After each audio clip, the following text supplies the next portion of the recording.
Mark Clayton, the chair of the Global Gaming Practice Group for Greenberg Traurig. Welcome to the SiGMA 2021 Las Vegas Roadshow. My presentation is entitled The State of Play, which I will review the current state of play in sports wagering and iGaming expansion occurring in the United States as a means to set the table for the panels that follow. As you'll see from the PowerPoint presentation, the agenda will include a Wire Act update, states that are currently considering sports wagering. We'll briefly touch on Native American sports wagering opportunities, and then states that are currently considering expansion of iGaming. Turning to the Wire Act, in January 2021, the First Circuit Court of Appeals held the Wire Act only applies to betting on sporting events and contests.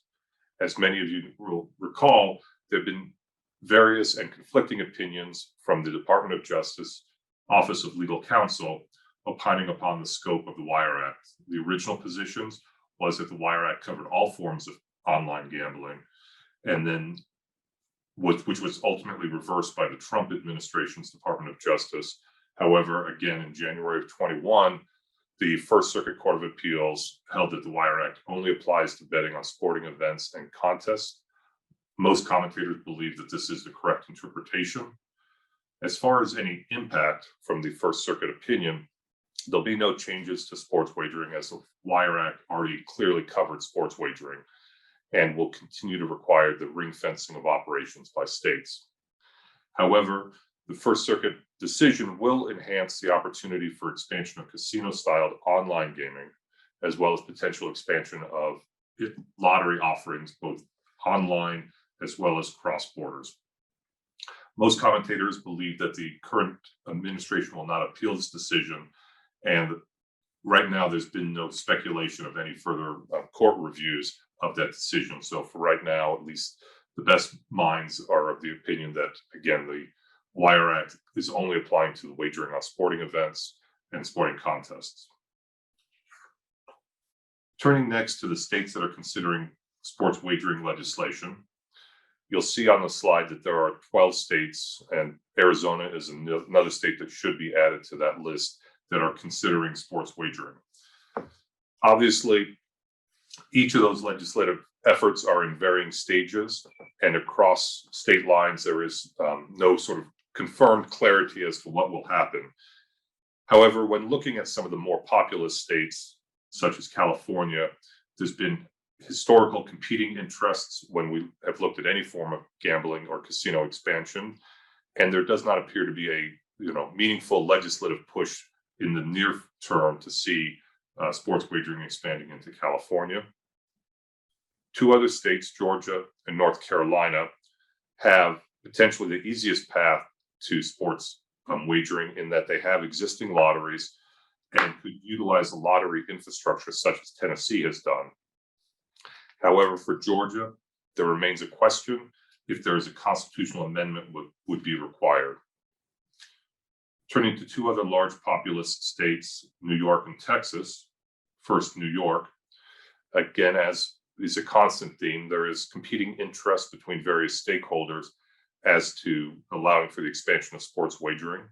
Also, there's a continuing discussion on the scope of permissible wagering. Does it include skins? Who would be the market participants, etc.? And that's another one that is still moving forward. Lastly, turning to Texas, another large populous state, there has historically been resistance to gambling. It remains a conservative legislature, and there is also a competing casino legislation. It's uncertain what those three various factors may mean to success of sports betting expansion in the state. But as followers know, there are some major individuals in support of sports betting legislation, and that will continue to be an area that most operators will be very keen to look at and follow. Turning to Native American sports betting opportunities, as you will understand that there are various existing state tribal compacts that govern the scope of permissible wagering by Native Americans tribes within a particular state. Currently, there are two tribal state compacts in North Dakota and Wyoming that could allow sports wagering to occur this year. However, for the balance of the compacts, it appears that would be necessary to amend the tribal state compacts, as when they were initially adopted, they did not contemplate or include specifically sports wagering. Arizona and Oklahoma are examples of those tribal state compacts that would have to be negotiated and amended before sports wagering can be permitted. However, in Arizona, the compacts expire in 2023, and that presents, in short order, an opportunity to negotiate for the expansion of sports betting by Native American gaming operators in the state of Arizona. Next, turning to iGaming. Currently, Connecticut, Illinois, and Indiana are considering iGaming legislation and is pending. Also of note is Nevada. When Nevada's legislature adopted its iGaming legislation, there was no prohibition or limitation onto the scope of the iGaming offerings that could be made. However, by regulation, the Nevada Gaming Commission limited iGaming to only online poker.